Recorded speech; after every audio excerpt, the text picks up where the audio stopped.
பிஸ்மில்லாஹிர் ரஹ்மானிர் ரஹீம். திரு ஃபைசுல் ஹபீப் ஹாஜா ஹபீபுல்லா ஷா அலைஹி ரஹ்மா அவர்கள் அருளியது. அத்தியாயம் 9.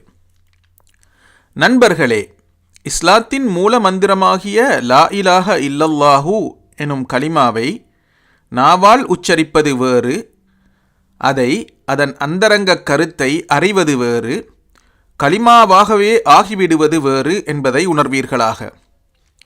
நாயகம் ஸல்லல்லாஹு அலைஹி வஸல்லம் அவர்கள் அருளினார்கள், ஈமானின் தாழ்ந்த பதவி உலகத்தையும் உலக ஆசாபாசங்களையும் வெறுப்பதாகும். அதன் மேலான பதவி லா இலாஹ இல்லல்லாஹு என்று விண்ணப்பம் செய்வதாகும். நாயகம் ஸல்லல்லாஹு அலைஹி வஸல்லம் அவர்கள் இந்த லா இலாஹ இல்லல்லாஹு எனும் இஸ்மாகிய அத்வைத மூல மொழியை ஜனங்கள் ஒப்புக்கொள்வதற்காக வேண்டி இவ்விதம் அருளினார்கள்.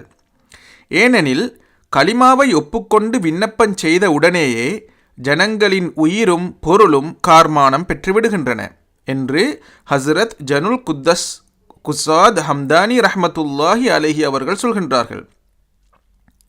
அன்பனே, உலக பந்த பாசத்தில் சிக்குண்டு கிடந்த வண்ணமே நாவால் மட்டும் கலிமாவை விண்ணப்பம் செய்தவன் தன் ஆவி பொருள் இவைகளை காத்து கொள்ளலாமே அன்றி வேறு எந்தவித நற்பயனையும் அடைந்து விட முடியாது.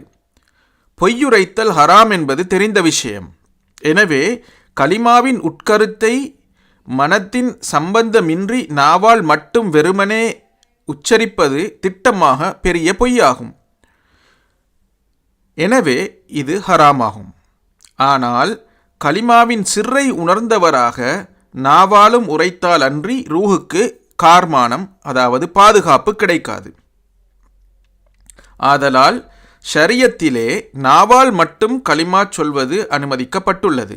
இதை கொண்டு தெளிவை பெறாதவர்கள், குறுகிய நோக்கம் உடையவர்கள் நாவால் கலிமாவை விண்ணப்பம் செய்து கொண்டே காரியம் பூர்த்தியாகிவிட்டது என்று எண்ணிக்கொள்கின்றனர். கைசேதமே. அவ்விதம் சொல்லுவதில் கலிமாவின் எழுத்தை மட்டும்தான் நீங்கள் உச்சரிக்கின்றீர்கள், அல்லது உணர்வு இல்லாமல் பிறர் உச்சரிக்க கேட்கின்றீர்கள். ஹஸ்ரத் பாயசீத் பஸ்தாமி ரஹ்மத்துல்லாஹி அலைஹி அவர்கள் அவ்விதம் நாவால் உச்சரிக்கும் கலிமாவை விட்டும் தௌபா செய்தவர்களாக சொல்கின்றார்கள். தௌபத்துன் நாசி மின் துனூபிஹிம் வ தௌபதி மின் கௌலி லா இலாஹ இல்லல்லாஹ். மனிதர்கள் தங்களின் பாவங்களை விட்டும் தௌபா செய்கின்றார்கள், நானோ லா இலாஹ இல்லல்லாஹு என்று நாவால் மட்டும் சொல்வதை விட்டும் தௌபா செய்கின்றேன் என்று பாயசீத் பஸ்தாமி ரஹ்மத்துல்லாஹி அலைஹி அவர்கள் தௌபா செய்ததன் காரணம் என்னவென்று உங்களுக்கு தெளிவாக விளங்கவில்லையா? மோமினுடைய நாவும் கல்பும் ஒன்றாக இருக்கும்.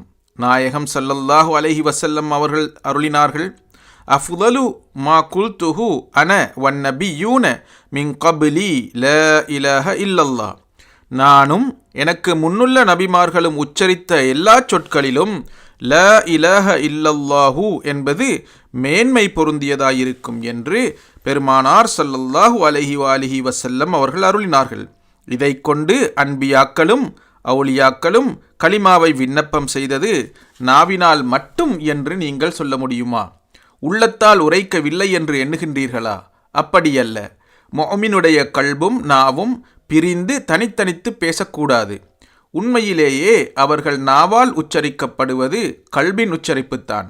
ஆகையால் அன்பியாக்களும் அவுலியாக்களும் லா இலாஹ இல்லல்லாஹு என்று விண்ணப்பம் செய்வதும் அதை விளங்கிக் கொள்வதும் அதுவாகவே ஆகிவிடுவதும் நம் உச்சரிப்பு, விளக்கம், நிலைமை இவைகளை விட்டும் வேறானதாக இருக்கின்றது.